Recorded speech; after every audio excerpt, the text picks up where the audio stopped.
Hello दोस्तों, स्वागत है आप सभी का दिशा एकेडमी के यूट्यूब चैनल पर। पिछले वीडियो के माध्यम से हम लोगों ने पढ़ा था सिंधु घाटी सभ्यता का परिचय, उसका काल निर्धारण, उसका वर्गीकरण और उसके नामकरण के बारे में। आज के वीडियो के माध्यम से हम लोग सिंधु घाटी सभ्यता में आगे विस्तृत चर्चा करेंगे और देखेंगे सिंधु घाटी सभ्यता का विस्तार कहाँ से कहाँ तक था, इसके प्रमुख स्थल कौन कौन से थे और इसके साथ साथ यहाँ से कौन कौन से साक्ष्य प्राप्त होते हैं और इस सिंधु घाटी सभ्यता का नगर नियोजन कैसा था।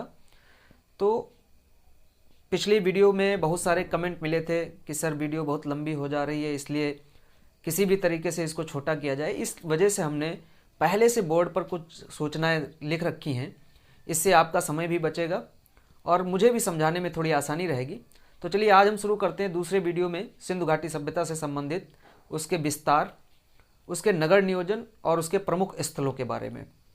आइए देखते हैं। जैसा कि हमको पता है कि सिंधु घाटी सभ्यता ताम्रपाषाणिक स्थल से या ताम्रपाषाणिक काल से सिंधु घाटी सभ्यता का उदय माना जाता है। यद्यपि अगर हम प्रारंभ में बात करें तो सिंधु घाटी सभ्यता के मुख्य रूप से केवल 40 नगरों की ही खोज की गई थी। आज़ादी के बाद भारत का जब विभाजन हुआ 1947 ईस्वी में, उसके बाद लगभग 50 वर्षों में सिंधु घाटी सभ्यता के बहुत सारे नगरों की संख्या खोजी गई। लगभग इनकी संख्या वर्तमान में अगर हम बात करें तो इनकी संख्या बढ़कर 1500 तक पहुंच गई। उनमें से कुछ प्रमुख स्थल हैं जिनके बारे में हमको अध्ययन करना रहेगा। आइए सरसरी तौर पर थोड़ा सा जानकारी करते हैं कि सिंधु घाटी सभ्यता का विस्तार कहाँ से कहाँ तक था। तो जब हम बात करते हैं सिंधु घाटी सभ्यता के विस्तार की, तो सबसे पहली चीज़ ये कि भारत में विभाजन तक 1947 में आज़ादी मिलने तक भारत में लगभग 40 बस्तियों का ही पता लगा था। सिंधु घाटी सभ्यता की सिर्फ और सिर्फ 40 बस्तियों का पता लगाया गया था। शेष 50 वर्षों में भिन्न भिन्न चरणों से अगर हम बात करते हैं सिंधु घाटी सभ्यता में, तो सबसे पहले 1921 में दयाराम साहनी के द्वारा हड़प्पा स्थल की खोज की गई, फिर 1922 में मोहनजोदाड़ो की खोज की गई। तो इस तरीके से भिन्न भिन्न चरणों में अब तक लगभग 1400 बस्तियों की खोज की गई है। अलग अलग पुरातत्वविदों के द्वारा, इतिहासकारों के द्वारा इसका वर्णन किया गया है।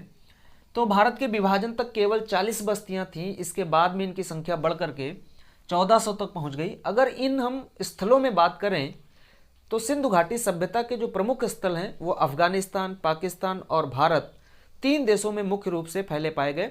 हमने पिछले वीडियो में अध्ययन भी किया था, इस चीज़ को बताया भी था कि प्रारंभ के जो नगर थे वो सिंधु घाटी और उसकी सहायक नदियों के साथ देखे गए थे और इसी वजह से इसका नाम सिंधु घाटी सभ्यता पड़ा था।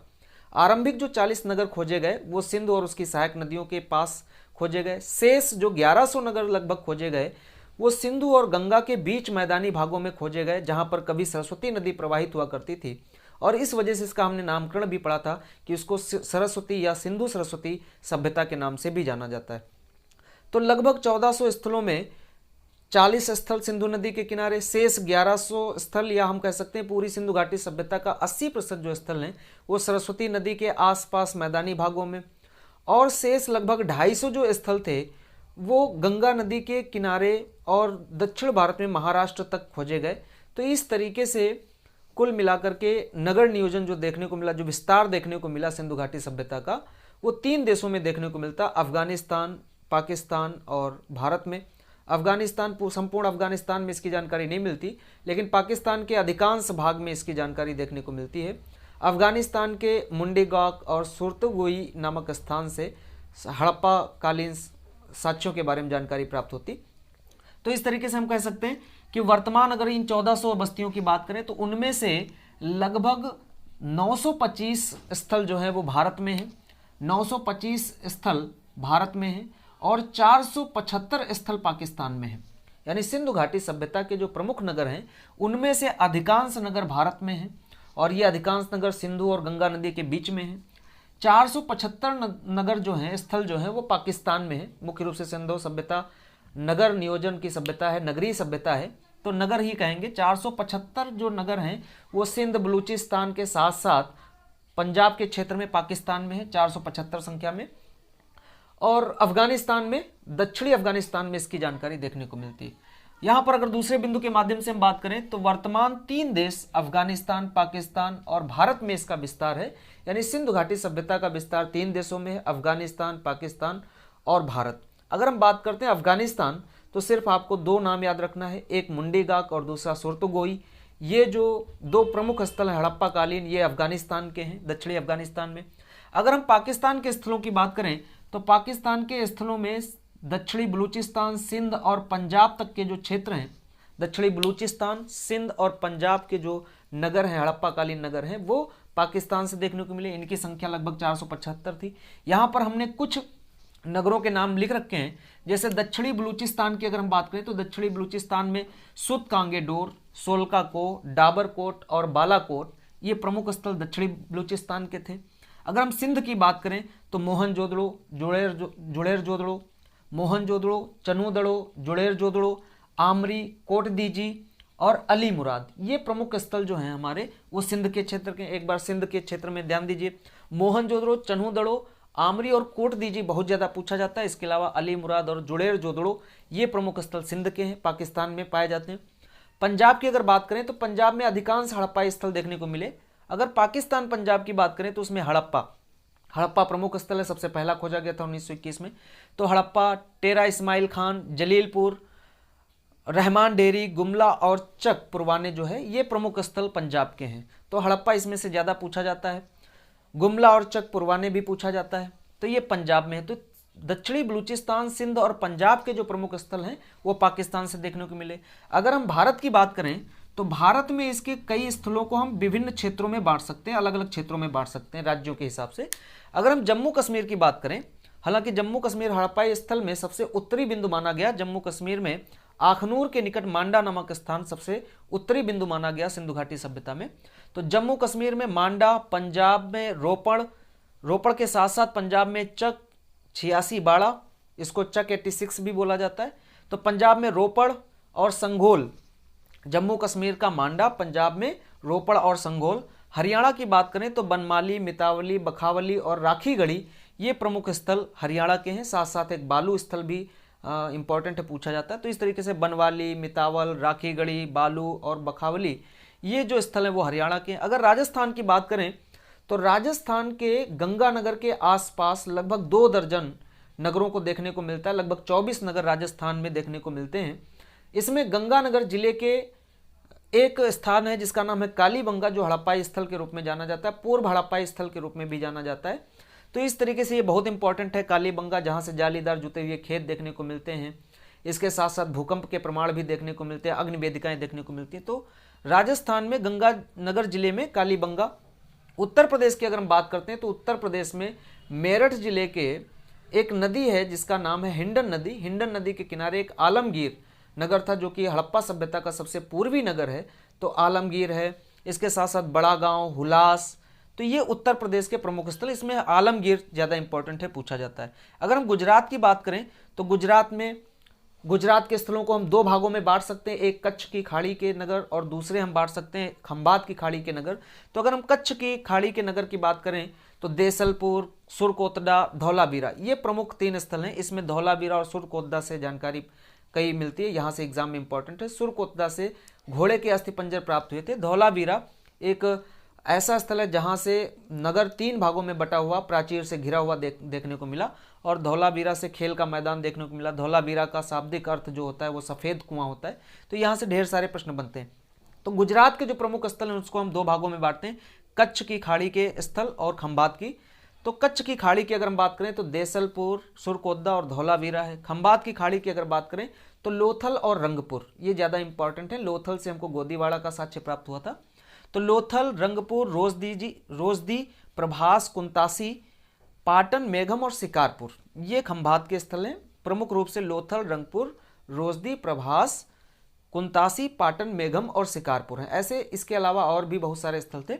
अगर हम महाराष्ट्र की बात करें तो महाराष्ट्र सबसे दक्षिणी बिंदु माना जाता है हड़प्पा का, जहां से एक मिट्टी का टीला प्राप्त हुआ।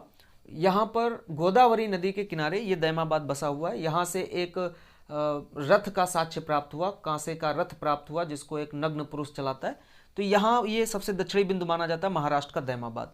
तो ये हड़प्पा कालीन प्रमुख स्थल हैं। मुख्य रूप से हम ये कह सकते हैं हड़प्पा सभ्यता मुख्य रूप से 3 देशों में विकसित थी, अफगानिस्तान, पाकिस्तान और भारत। अफगानिस्तान में मुंडीगाक और सुरतगोई, पाकिस्तान में दक्षिणी बलूचिस्तान, सिंध और पंजाब के क्षेत्र से साक्ष्य मिलते हैं। अगर हम भारत की बात करें तो जम्मू कश्मीर, पंजाब, राजस्थान, उत्तर प्रदेश, महाराष्ट्र, गुजरात इत्यादि क्षेत्रों से हमको साक्ष्य प्राप्त होते हैं। हरियाणा का राखी गढ़ी भी इसी में शामिल है। अगर हम बात करते हैं हड़प्पा सभ्यता के विस्तार की, तो हड़प्पा सभ्यता का जो विस्तार था वो त्रिभुजाकार था। अगर हम बात करें इसके मुख्य रूप से स्थल विस्तार की, तो मांडा जो है, मांडा जम्मू कश्मीर का मांडा, ये आखनूर के निकट है, आखनूर के निकट है। और यहां पर जो नदी है वो चिनाब नदी है। चिनाब नदी के किनारे, चिनाब नदी के किनारे मांडा नामक स्थान है जो सबसे उत्तरी बिंदु है। ये उसका उत्तरी बिंदु है। मैपिंग आप समझ लीजिएगा, ये उत्तर, दक्षिण, पूर्व और पश्चिम। तो इस तरीके से इसका विस्तार है। उत्तर में मांडा चिनाब नदी के किनारे, जम्मू कश्मीर आखनूर के निकट है। और अगर हम दक्षिण की बात करते हैं तो दैमाबाद, महाराष्ट्र का दैमाबाद है।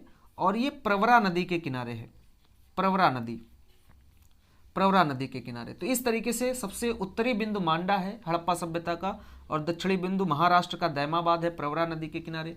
अगर हम पूर्वी बिंदु की बात करें तो आलमगीर है, ये मेरठ जिला है। और नदी की अगर बात करें तो हिंडन नदी है, हिंडन नदी, इसको नोट करते चलिएगा, हिंडन नदी। तो यहां पर हिंडन नदी आती है, हिंडन नदी, आलमगीर। तो ये पूर्वी छोर हो जाता है आपका, पूर्वी छोर हो जाता है। अगर हम पश्चिमी छोर की बात करें तो बलूचिस्तान में, सिंध बलूचिस्तान के क्षेत्र में सुत कांगेडोर है, सुत कांगेडोर पश्चिमी छोर आता है। और यहां पर एक नदी है जिसका नाम है दास्क नदी, दास्क नदी, बलूचिस्तान। तो इस तरीके से उत्तरी बिंदु मांडा है, दक्षिणी दैमाबाद है, पूर्वी आलमगीर है और पश्चिमी सुत कांगेडोर है। और अगर इसको हम आपस में मिलाते हैं तो कुछ इसकी संरचना त्रिभुजाकार बन जाती है। तो इस तरीके से हम कह सकते हैं कि हड़प्पा सभ्यता मुख्य रूप से त्रिभुजाकार थी, हालांकि इसके कुछ नगर आयताकार भी देखने को मिले। अगर हम बात करते हैं हड़प्पा सभ्यता की, तो हड़प्पा सभ्यता की जो तटीय सीमा की लंबाई है, यानी जो हड़प्पा सभ्यता विकसित था तो समुद्र तट के सहारे कितना लंबा था, तो लगभग 1300 किलोमीटर लंबाई थी सिंधु सभ्यता में समुद्री तटीय की। अगर इसके हम क्षेत्रफल की बात करें तो लगभग 12,96,000 या 12,99,000 वर्ग किलोमीटर में फैला पाया गया। प्रारंभ में इसके जब नगर देखने को मिले तो लगभग 12,99,000 वर्ग किलोमीटर में, 12,99,000 वर्ग किलोमीटर में इसका विस्तार देखने को मिलता है, वर्ग किलोमीटर में इसका विस्तार देखने को मिलता है। अगर हम बात करते हैं उस समय की सभ्यता के हिसाब से, तो मिस्र और मेसोपोटामिया दोनों को सम्मिलित करने के बाद इन दोनों का 12 गुना, मुख्य रूप से 12 गुना ज्यादा विकसित थी। या क्षेत्रफल में अगर हम बात करें तो मिस्र और मेसोपोटामिया की दोनों की सभ्यता को मिला करके उसका 12 गुना जो क्षेत्रफल था वो हड़प्पा सभ्यता था, 12 गुना।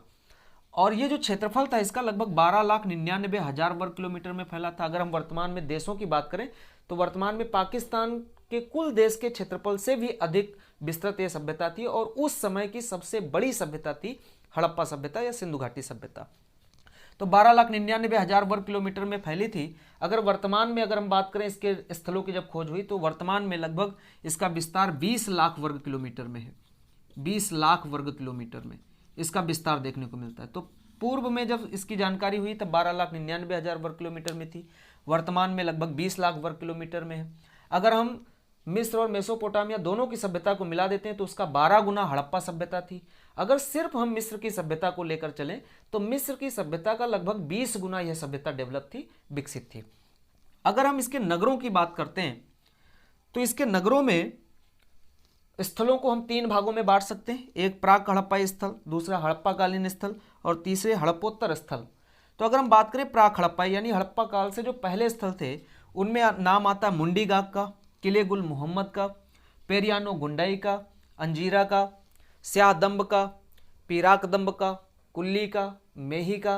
तो ये हमारे जो स्थल हैं इसके साथ साथ मेहरगढ़ है, आमरी है, कोटदीजी है, सरायखोला है, जलीलपुर है, कालीबंगा है, राखीगढ़ी है, बनावली है। ये जो प्रमुख नगर है ये हमारे प्राक हड़प्पाई स्थल के रूप में आते हैं।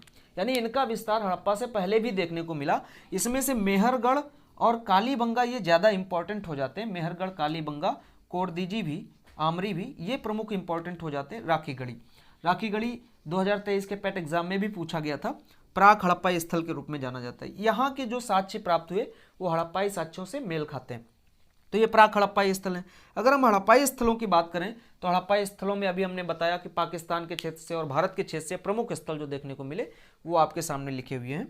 तो अगर हम हड़प्पोत्तर स्थल की बात करें, हड़प्पा के बाद जो स्थल अस्तित्व में पाए गए यानी जिनका विकास हड़प्पा के बाद भी देखा गया, वो रोजदी और रंगपुर थे। तो रोजदी और रंगपुर ऐसे स्थल हैं जिनका हड़प्पा के बाद भी अस्तित्व देखने को मिलता है। अगर हम बात करें तीनों में, प्राक हड़प्पाई, हड़प्पा कालीन और हड़प्पोत्तर स्थलों में अगर हम बात करें तो मुख्य रूप से सुरकोतदा, धौलावीरा, राखीगढ़ी और मांडा ये स्थल ऐसे स्थल हैं जो हड़प्पा सभ्यता के काल से पहले यानी ताम्रपाषाण कालीन से लेकर के हड़प्पा काल के बाद तक अस्तित्व में बने रहते हैं। तो ये हड़प्पा कालीन सभ्यताओं के साथ साथ उसके बाद की भी सभ्यता में नगर देखने को मिले, सुरकोतदा, धौलावीरा, राखीगढ़ी और मांडा। तो ये था हमारा सिंधु घाटी सभ्यता का विस्तार। प्रारंभ में लगभग 40 बस्तियों के साक्ष्य मिले, बाद में वर्तमान में लगभग 1500, उसमें से 925 भारत में, 475 पाकिस्तान में, दक्षिणी अफगानिस्तान में कुछ ही नगर हैं, सुरतगोई और मुंडीगांव। अगर हम विस्तार की बात करें तो उत्तर में मांडा, आखनूर, जम्मू कश्मीर। अगर हम दक्षिण की बात करें तो दैमाबाद महाराष्ट्र में। अगर पूर्व की बात करें तो मेरठ, आलमगीर उत्तर प्रदेश में। अगर हम पश्चिम की बात करें तो बलूचिस्तान में सुतकांगेडोर। अगर हम इनमें नदियों की बात करते हैं तो उत्तर में चिनाब नदी, दक्षिण में गोदावरी की सहायक प्रवरा नदी, पूर्व में मेरठ में हिंडन नदी और पश्चिम में दास्क नदी। अगर इसमें विस्तार की अगर हम बात करते हैं तो पूरा क्षेत्रफल 12,99,000 वर्ग किलोमीटर में था, लेकिन वर्तमान में अगर बात करें तो 20 लाख वर्ग किलोमीटर में है। मिस्र और मेसोपोटामिया की सभ्यता को मिला करके लगभग 12 गुना अधिक थी। अगर केवल मिस्र को लें तो 20 गुना लगभग विस्तृत थी। अगर इसके विस्तार की हम बात करते हैं तो इसका पश्चिम से जो पूर्व विस्तार था ये लगभग 1600 किलोमीटर था, ये इंपॉर्टेंट है। और उत्तर से दक्षिण का जो विस्तार है ये लगभग 1400 किलोमीटर था।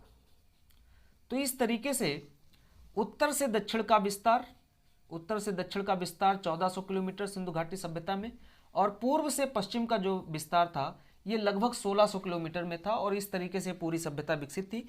समुद्री तटीय लंबाई जो थी लगभग 1300 किलोमीटर थी। अगर हम स्थलों की बात करें तो 3 भागों में इसके स्थलों को बांटा जाता है, प्राक हड़प्पाई और हड़प्पोत्तर काल। इसमें हड़प्पोत्तर काल में रोजदी और रंगपुर, और तीनों काल में सुरकोतदा, धौलावीरा, राखीगढ़ी और मांडा था। तो ये प्रमुख जानकारी है सिंधु घाटी सभ्यता के विस्तार को लेकर के। अब थोड़ी सी हम चर्चा करते हैं इसके नगर नियोजन की। तो आइए देखते हैं इसका नगर नियोजन कैसा था। आइए चर्चा करते हैं नगर योजना की। सिंधु घाटी सभ्यता में जो नगर नियोजन था मुख्य रूप से मिस्र और मेसोपोटामिया की सभ्यता से बिल्कुल भिन्न था। हड़प्पा के नगर जाल की तरह व्यवस्थित थे, यानी हड़प्पा के जो नगर थे वो जाल की नुमा संरचना में एकदम व्यवस्थित थे। इनकी जो सड़कें थी वो एक दूसरे को 90 डिग्री पर यानी समकोण पर काटती थी। हड़प्पा सभ्यता की ये प्रमुख विशेषता है कि इस हड़प्पा सभ्यता में नगरों की जो सड़कें थीं वो एक दूसरे को समकोण पर काटती थी, और इस वजह से सड़कें स्वच्छ साफ सुथरी बनी रहती थी। अगर हम बात करें प्रत्येक नगर की तो हड़प्पा सभ्यता में नगर मुख्य रूप से 2 भागों में बटा था, एक पश्चिमी टीला था और एक पूर्वी टीला था। तो मुख्य रूप से प्रत्येक नगर 2 भागों में बटा था, एक पश्चिमी टीला तथा पूर्वी टीला। तो इस तरीके से प्रत्येक नगर लगभग 2 भागों में विभाजित था, पश्चिमी टीला और पूर्वी टीला। इसमें से जो पश्चिमी टीला हुआ करता था ये अपेक्षाकृत ऊंचा हुआ करता था, इनका आकार छोटा हुआ करता था, और इनमें मुख्य रूप से दुर्ग बने होते थे, या हम ये कह सकते हैं ये उच्च घरानों के लोगों के रहने का स्थान हुआ करता था। और जो पूर्वी टीला हुआ करता था ये मुख्य रूप से ऐसा नगर का भाग था जहां पर शिल्पकार, कारीगर और श्रमिक वगैरह रहा करते थे। लेकिन इस बात से हम इनकार नहीं कर सकते कि दुर्ग टीले पर भी रईसी मकानों के साथ साथ श्रमिक मकान देखने को मिलते, साथ साथ जो पूर्वी टीले पर नगर देखने को मिलते हैं वहाँ पर भी रईसी लोगों के आवास देखने को मिलते हैं, उच्च कुलों के आवास देखने को मिलते हैं। अगर हम बात करें दुर्ग के भीतर तो मुख्य रूप से जो पश्चिमी टीला था यहाँ पर दुर्ग बने होते थे। दुर्ग के भीतर प्रशासनिक भवन, सार्वजनिक भवन और अन्नागार होते थे। अन्नागार हड़प्पा सभ्यता की मुख्य इमारत के रूप में जानी जाती है। तो दुर्ग के भीतर प्रशासनिक भवन, सार्वजनिक भवन और उसके साथ साथ अन्नागार स्थित थे। सामान्यतया जो पश्चिमी टीला था, मुख्य रूप से नगर दो भागों में बटा हुआ करता था, पश्चिमी टीला और पूर्वी टीला।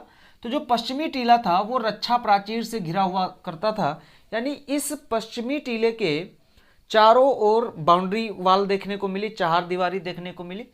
लेकिन ऐसे कई प्रमाण देखने को मिलते हैं हड़प्पा सभ्यता में जहां से पश्चिमी टीले के दुर्ग भी देखने को नहीं मिलते, या कई ऐसे नगर हैं जहां पर सिर्फ एक ही टीला देखने को मिलता है। अगर हम बात करें मोहनजोदाड़ो में, हड़प्पा में और कालीबंगा में, इसके साथ साथ सुरकोतदा में चार दीवारी में कई प्रवेश द्वार थे। जब हम बात करते हैं धौलावीरा की, तो धौलावीरा में जो नगर है वो कई चार दीवारों से घिरा हुआ था। इसके जो मुख्य चार दीवारी था, इसके ऊपर एक कास्ट की श्राइन बोर्ड भी देखने को मिलता है, जिसमें 10 बड़े अक्षर देखने को मिले, जो कि हड़प्पा काल के सबसे बड़े अक्षरों की श्रेणी में आते हैं। इनकी ऊंचाई लगभग 37 सेंटीमीटर और चौड़ाई 25 से 27 सेंटीमीटर देखने को मिलती है। इनमें बीच में जिप्सम या चूने का प्रयोग किया गया है, जिसकी वजह से ये सफ़ेद उभरे हुए अक्षर के रूप में दिखाई पड़ते हैं। अगर इनमें हम बात करें प्राचीरों से घिरे होने में, सामान्यतया पश्चिमी टीला जो था वो प्राचीर से घिरा रहता था, लेकिन कालीबंगा एक ऐसा नगर था जिसमें जो पूर्वी टीला था, यानी जो नगर क्षेत्र था, वो भी प्राचीर से घिरा हुआ था। तो कालीबंगा एक नगर था ऐसा जो प्राचीर से घिरा था, उसके दोनों टीले प्राचीर से घिरे हुए थे। अगर लोथल और सुरकोतदा की बात करें तो वहां पर कोई अलग अलग टीले नहीं थे, वहां पर सिर्फ एक ही टीला था। पश्चिमी पूर्वी टीले का अभाव देखने को मिलता है लोथल में। अगर हम धौलावीरा की बात करें तो धौलावीरा मुख्य रूप से पश्चिमी और पूर्वी टीले के इतर एक और टीला देखने को मिलता है, यानी धौलावीरा लगभग 3 इकाइयों में, हड़प्पा सभ्यता के अधिकांश नगर 2 इकाइयों में विभाजित थे, लेकिन धौलावीरा जो है वो 3 इकाइयों में बटा हुआ था। अगर हम बात करें चनुदड़ो, तो चनुदड़ो एक ऐसा नगर था हड़प्पा सभ्यता का जहां पर एक भी दुर्ग नहीं था, एक भी टीले देखने को नहीं मिलते। तो चनुदड़ो एकमात्र नगर था जो दुर्गीकृत नहीं था, जिसमें किसी भी दुर्ग के बारे में जानकारी नहीं मिलती।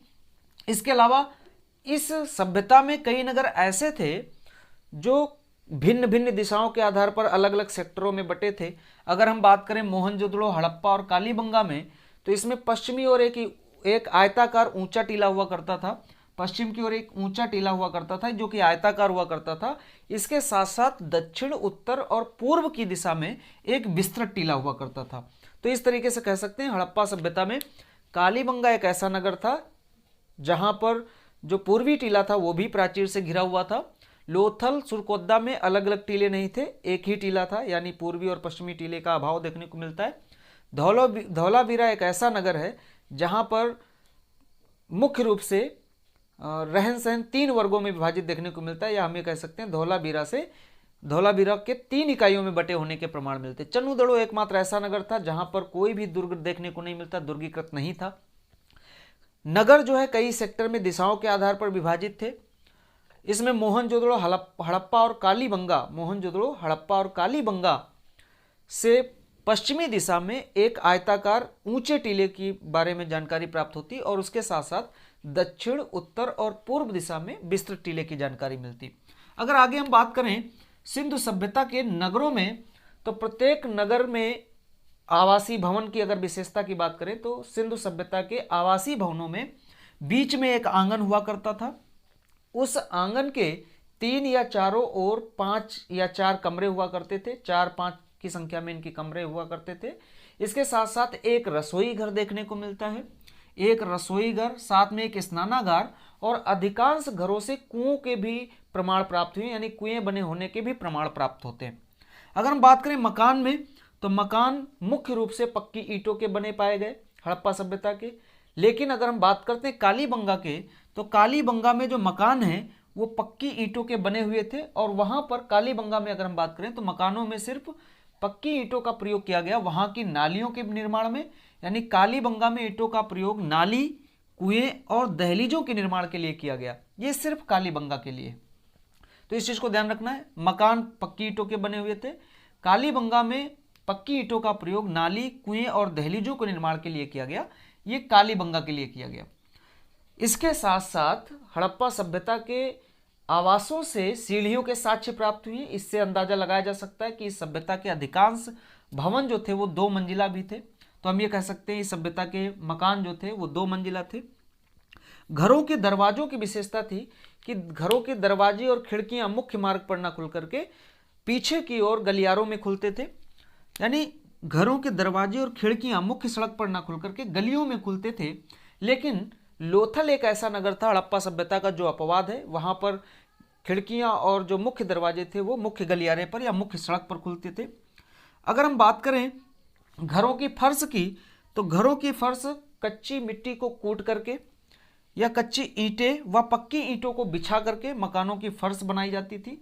तो फर्श जो थी वो कच्ची ईंट और पक्की ईंटों की बनाई जाती थी। इसके साथ साथ मिट्टी को कूट करके उसमें चूना और जिप्सम मिला करके भी फर्श तैयार की जाती थी। प्लास्टर के भी साक्ष्य प्राप्त हुए। प्लास्टर के साक्ष्य भी देखने को मिलते हैं, यानी दीवालों पर प्लास्टर भी देखने को मिलता है। अगर हम मकान बनाने में ईंटों के प्रयोग की बात करें तो मुख्य रूप से ईंटें, पक्की ईंटों का प्रयोग किया जाता था। ईंटों के आकार की अगर हम बात करें तो वर्गाकार, वक्राकार, आयताकार इत्यादि प्रकार की ईंटों का प्रयोग हड़प्पा सभ्यता में देखने को मिलता है। अगर हम बात करें अधिकांश प्रयोग का, तो मकान बनाने में कई प्रकार की ईंटों का प्रयोग किया गया, परंतु सबसे ज्यादा जो प्रचलित ईंट थी वो लंबाई, चौड़ाई और ऊंचाई के अनुपात में 4:2:1 में थी। यानी ये अनुपात सर्वाधिक प्रचलित था मकान निर्माण की ईंटों में। और ये एक बार एग्जाम में क्वेश्चन पूछा भी गया है। घरों का पानी बह करके मुख्य सड़क तक आता था और सड़कों के नीचे मोरियां बनी रहती थी। इन मोरियों में मेन होल भी बने रहते थे जिनको बनाने के लिए पक्की ईंटों का प्रयोग किया जाता था। और ये जो मोरियां होती थी ये पत्थर की सिल्लियों से ढकी रहती थी, या कंक्रीट के पत्थर से या सिल्लियों से, पत्थर की सिल्लियों से ढकी रहती थी। तो इस तरीके से ये नगर नियोजन था हमारे सिंधु घाटी सभ्यता का। सिंधु घाटी सभ्यता या हड़प्पा सभ्यता के लोग साफ सफाई पर विशेष ध्यान देते थे। स्वास्थ्य की देखरेख करने के लिए साफ सफाई का विशेष ध्यान रखते थे। एक बार पुनः देख ले तो हड़प्पा का जो नगर नियोजन है वो जाल की तरीके से व्यवस्थित था। इसकी सड़कें एक दूसरे को संपूर्ण पर काटती थी। मुख्य रूप से नगर 2 भागों में पश्चिमी टीले और पूर्वी टीले में बटा हुआ करता था। पश्चिमी टीला दुर्गीकृत टीला था। प्रशासनिक भवन, अन्नागार और सार्वजनिक भवन देखने को मिलते हैं।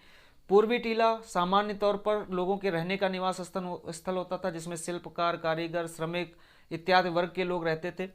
अगर हम बात करें कई नगर ऐसे भी देखने को मिलते हैं जो रक्षा प्राचीरों से घिरे थे, और उनमें से कई नगर जैसे हड़प्पा है, मोहनजोदड़ो है, कालीबंगा है, ऐसे कुछ ऐसे नगर हैं जो कई प्राचीरों से घिरे होते थे। अगर हम धौलावीरा की बात करें तो वो कई प्राचीरों से घिरे रहते थे। मुख्य प्राचीर की दीवार से एक लकड़ी का श्राइन बोर्ड प्राप्त किया जिसपे 10 बड़े अक्षर देखने को मिलते हैं, जिनकी ऊंचाई लगभग 27 सेंटीमीटर, चौड़ाई ऊंचाई 37 सेंटीमीटर, चौड़ाई 25 से 27 सेंटीमीटर के मध्य पाई गई।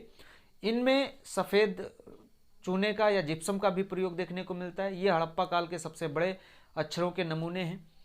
तो इस तरीके से कमरों की, अगर मकान के आवासीय मकान की बनावट की बात करें तो मकान के बीचों बीच एक आंगन हुआ करता था। इसके 3 या 4 और 5 बड़े कमरों की संख्या होती थी। एक रसोई घर होता था, एक स्नानागार होता था।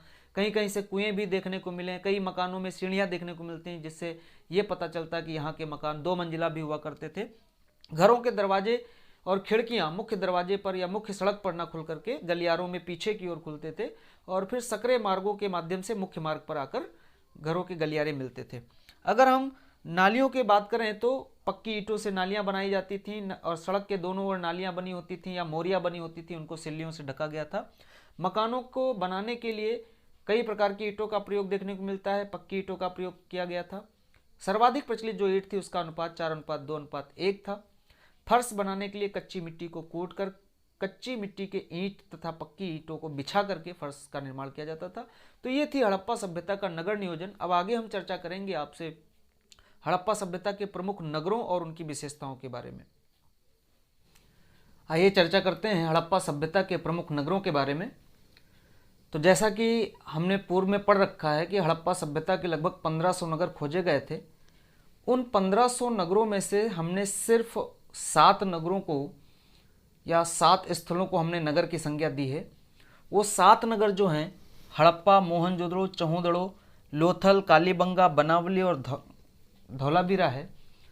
तो कुल 1500 स्थलों में से हमने 7 को सिर्फ नगर की संज्ञा दी है। उनमें से अगर हम सबसे प्रथम नगर की बात करें तो हड़प्पा सिंधु घाटी सभ्यता का सबसे प्रथम नगर जो खोजा गया वो हड़प्पा था। 1921 में पाकिस्तान के माउंटगोमरी क्षेत्र या वर्तमान साहिवाल के क्षेत्र में रावी नदी के बाएं तट से दयाराम साहनी ने इसकी खोज की थी। सभ्यता का दूसरा सबसे बड़ा स्थल है, यानी ये सिंधु घाटी सभ्यता का दूसरा सबसे बड़ा स्थल है। अगर हम बात करते हैं सिंधु घाटी सभ्यता के सबसे बड़े स्थल की, तो मोहनजोदड़ो सिंधु घाटी सभ्यता का सबसे बड़ा स्थल था जो लगभग 200 हेक्टेयर में फैला हुआ था। अगर हम बात करें हड़प्पा की तो लगभग 150 हेक्टेयर में विस्तृत था, 150 हेक्टेयर में फैला था। और इसका जो दुर्ग टीला है, इस दुर्ग टीलों को हमने एबी नाम दिया, या हम ये कह सकते हैं कि जब दयाराम साहनी ने इसकी खोज की तो इसके दुर्ग टीले को एबी नाम दिया। इसी के निकट एक 6 मीटर एक ऊंचा टीला है जिसको एफ नाम दिया गया है। इसी एफ मीटर उत्तरी दिशा में 6 मीटर ऊंचे टीले को एफ नाम दिया गया है।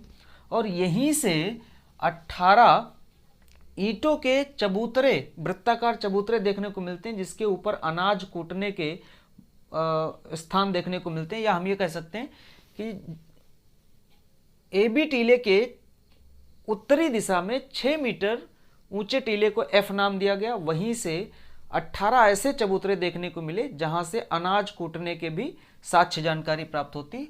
तो वृत्ताकार चबूतरे देखने को मिले और इसी वृत्ताकार चबूतरे के पास में 15 श्रमिक आवास देखने को मिलते हैं। यानी इसी चबूतरे के पास में 15 श्रमिक आवास 2 पंक्तियों में बने हुए देखने को मिलते हैं। और इसी के निकट 16 भट्टियां भी देखने को मिलती हैं जहां पर तांबे को पिघलाने के प्रमाण प्राप्त होते हैं। और संभवतः ये ताम्रकार नगरी के रूप में भी जानी जाती है। इसके साथ साथ धातु बनाने की एक मूसा भी प्राप्त हुई है। तो हड़प्पा से धातु बनाने की मूसा, एक चबूतरा जिस पर 18 जो है अनाज कूटने के स्थान या चबूतरे देखने को मिलते हैं। हड़प्पा इस सभ्यता का दूसरा सबसे बड़ा नगर था। ये 150 हेक्टेयर में फैला हुआ था। अगर सबसे बड़े सभ्यता के स्थल की बात करें तो मोहनजोदड़ो जो लगभग 200 हेक्टेयर में फैला हुआ था।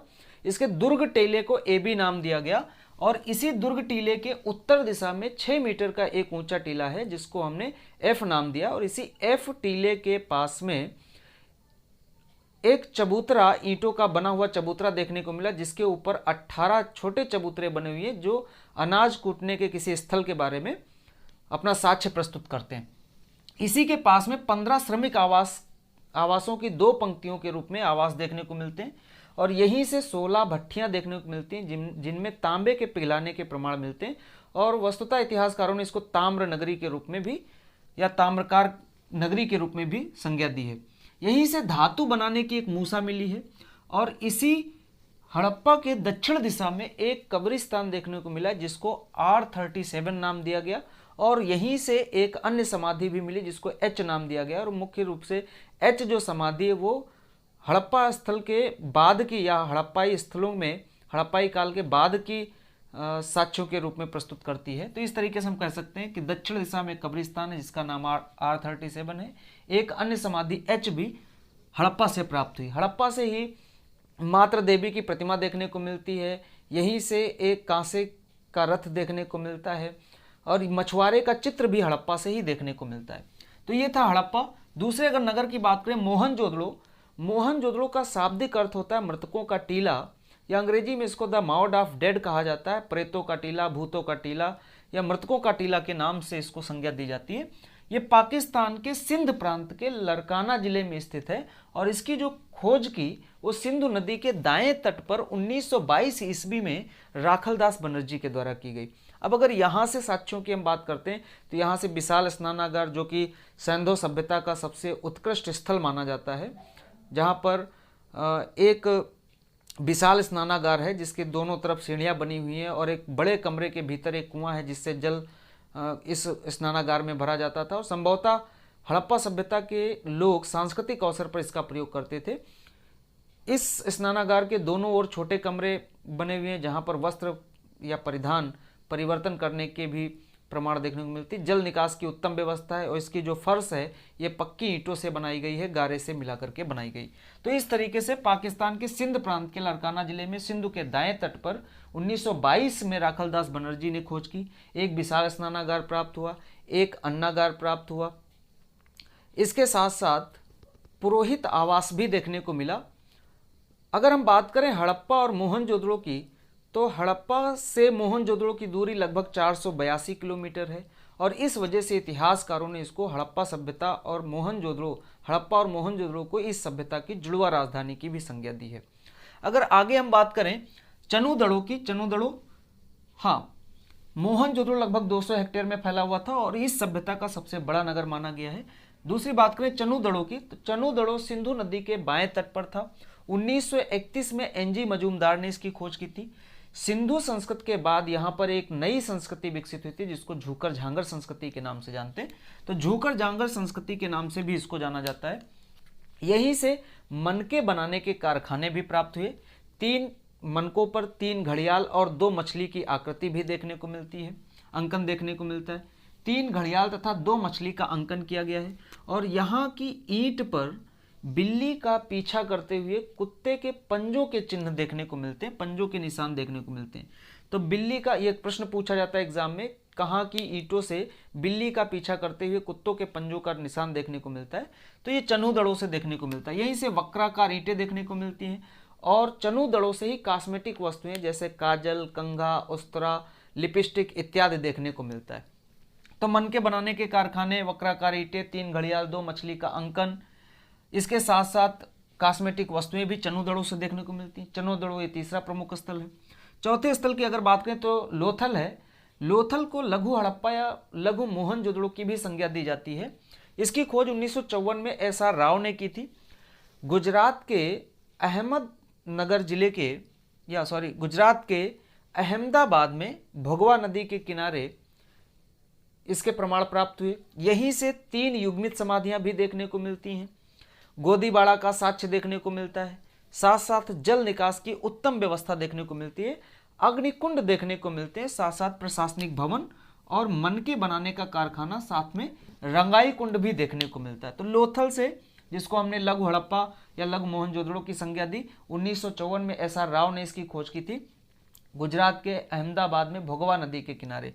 और इसी भोगवा नदी किनारे से 3 युग्मित समाधियां देखने को मिलती, या हम ये कह सकते हैं यहीं से हड़प्पा सभ्यता में सती प्रमाण के भी प्रमाण देखने को मिलते हैं और साथ में मानव के साथ कुत्ते के दफन होने के भी प्रमाण कहीं कहीं से देखने को मिलते हैं लोथल नदी के किनारे से। गोदीबाड़ा का साक्ष्य, यानी यहीं से अंतर्राष्ट्रीय व्यापार का भी प्रमाण मिलता है, या हड़प्पा सभ्यता के लोग दूसरे देशों के साथ व्यापार करते थे। तो गोदीबाड़ा का साक्ष्य यानी बंदरगाह का साक्ष्य, जल निकास की उत्तम व्यवस्था थी, अग्निकुंड के, प्रशासनिक भवन, मनके बनाने के कारखाने देखने को मिलते हैं। बात करें कालीबंगा की, तो कालीबंगा 100 हेक्टेयर में फैला हुआ राजस्थान का एक महत्वपूर्ण स्थल है। राजस्थान के गंगानगर जिले में स्थित ये स्थल है जिसकी खोज 1951 में अमलानंद घोष ने की थी। ये जो स्थल है ये सरस्वती और द्रस्वती नदी के बीच में, सरस्वती तथा द्रस्वती नदी के बीच में, सरस्वती का प्राचीन नाम घग्गर और द्रस्वती का प्राचीन नाम चौतंग नदी के नाम से जाना जाता है। तो इस तरीके से हम कह सकते हैं घग्गर व चौतंग नदी के बीच में ये स्थित कालीबंगा है। 100 हेक्टेयर में फैला था, राजस्थान के गंगानगर जिले में वर्तमान में पड़ता है। 1951 में अमलानंद घोष ने इसकी खोज की थी।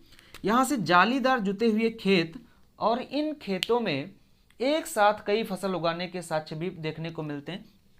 कच्ची ईंटों के चबूतरों पर अग्निवेदिकाएं, कच्ची ईंटों के चबूतरे बने थे जिस पर लगभग 5-6 अग्निवेदिकाएं देखने को मिलती, या हम ये कह सकते हैं कच्ची ईंटों के चबूतरों के ऊपर 5-6 चबूतरे जिनके ऊपर अग्निवेदिकाएं देखने को मिलती। दाह संस्कार की तीनों विधियां देखने को मिलती, पूर्ण, आंशिक और समाधान। तो दाह संस्कार की तीनों विधियां देखने को मिलती हैं, साथ में युगल समाधान भी देखने को मिलता है। यहीं से अंडाकार कब्रें भी प्राप्त हुई हैं और यही कालीबंगा से शल्य क्रिया का प्राचीन प्रमाण मिलता है। यहाँ से एक कब्र से एक बच्चे का कंकाल प्राप्त हुआ जिसकी खोपड़ी में 6-7 छिद्र दिखाए गए हैं और वस्तुतः इतिहासकार इसी को शल्य क्रिया का प्रथम प्रमाण मानते हैं। तो इसके साथ साथ अलंकृत ईंटें और भूकंप के साक्ष्य भी देखने को मिलते हैं, अग्निवेदिकाएं भी देखने को मिलती हैं। तो हम ये कह सकते हैं कालीबंगा 100 हेक्टेयर में फैला हुआ था। 1951 में अमलानंद घोष ने इसकी खोज की थी। कच्ची ईंटों के चबूतरों के ऊपर 5-6 अग्निवेदिकाएं देखने को मिलती हैं, दाह संस्कार की तीनों विधियां देखने को मिलती हैं, शल्य क्रिया का प्रमाण देखने को मिलता है, युगल समाधान देखने को मिलता है, अलंकृत ईंटें देखने को मिलती है और भूकंप के प्रमाण देखने को मिलते हैं।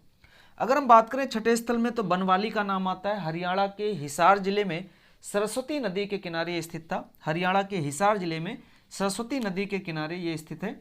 1974 में आर.एस. विष्ट ने इसकी खोज की थी। 1974 में आर.एस. विष्ट ने इसकी खोज की थी। यहाँ से मिट्टी का बना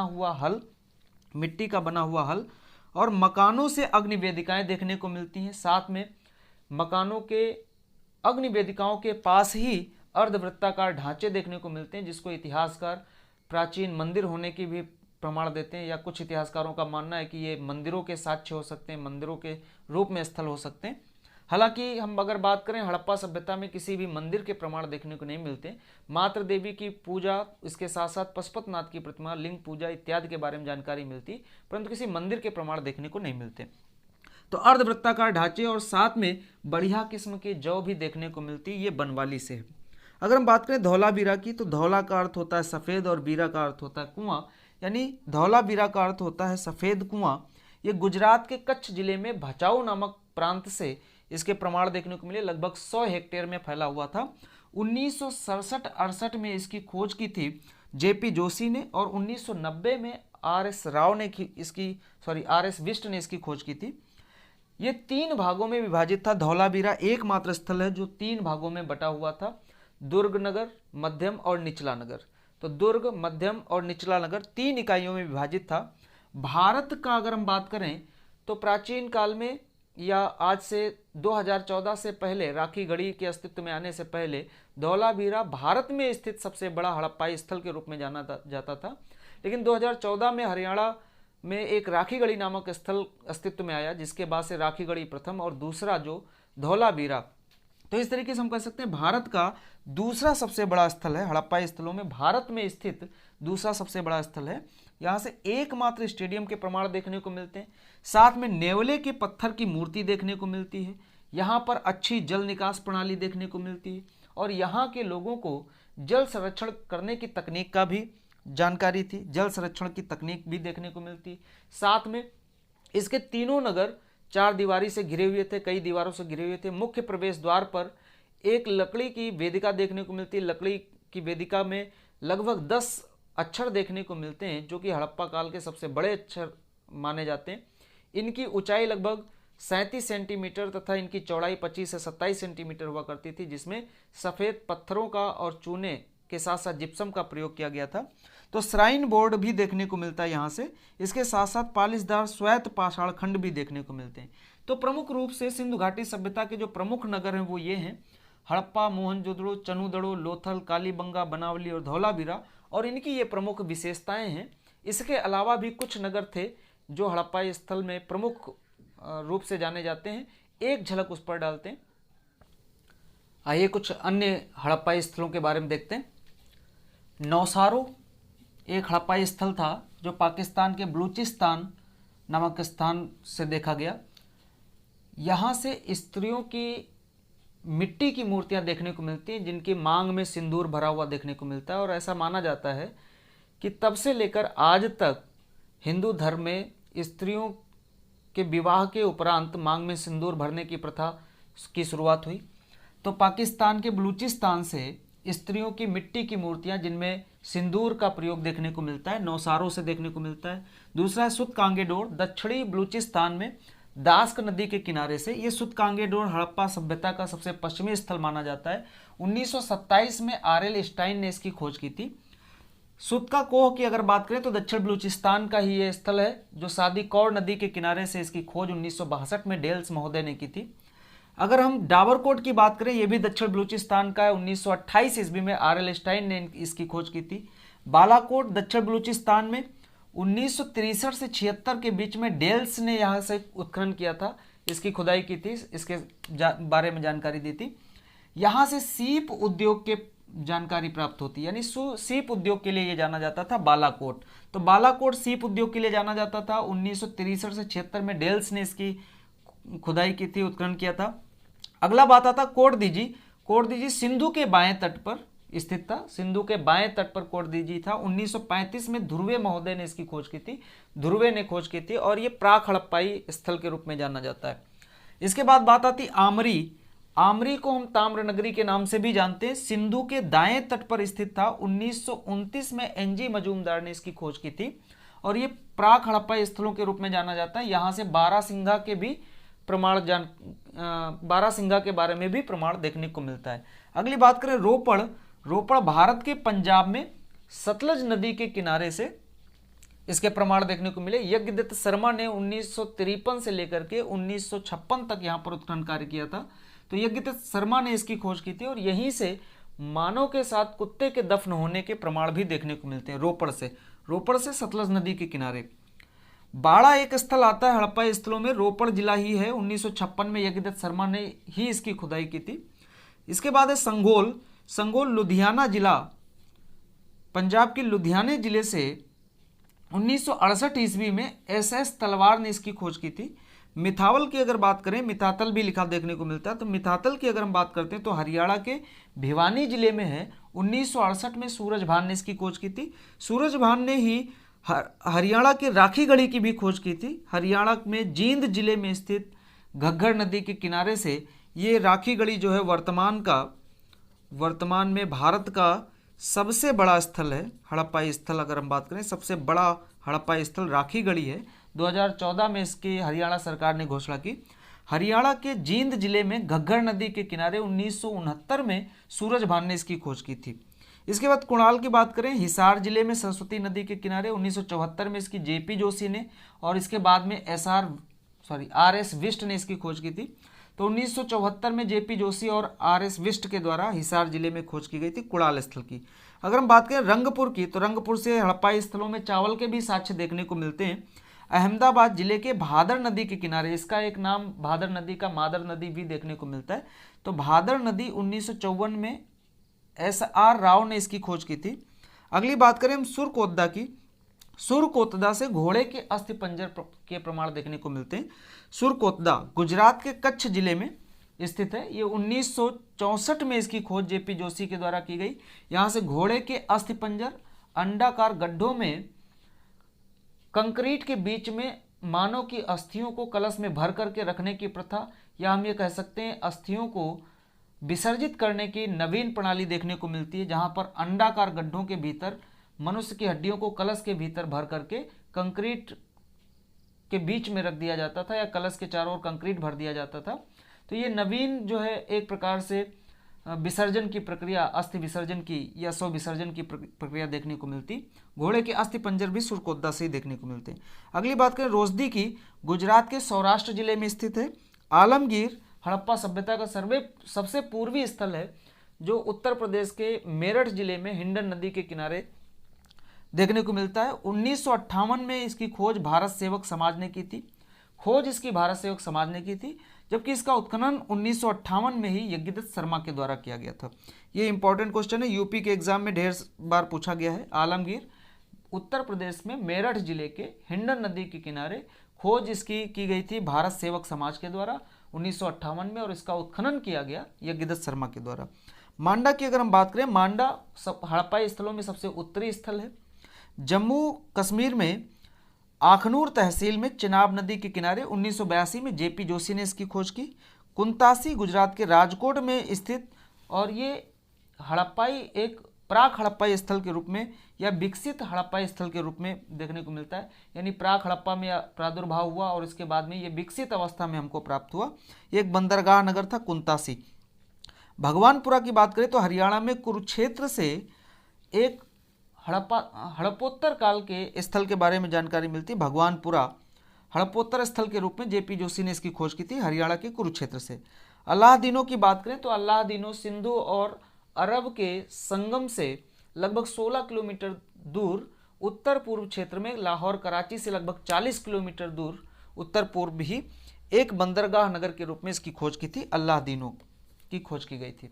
तो इस तरीके से ये कुछ अन्य प्रमुख स्थल हैं, जिसमें नौसारो, सुतकांगेडोर, सुतकाकोट, डाबरकोट, बालाकोट, कोटदीजी, आमरी, रोपड़, बाड़ा, संगोल, मिताथल, राखीगढ़ी, कुणाल, रंगपुर, सुरकोतदा, रोजदी, आलमगीर, मांडा, कुंतासी, भगवानपुरा, अल्लाहदीनों, ये प्रमुख कुछ अन्य स्थल हैं हड़प्पा स्थल।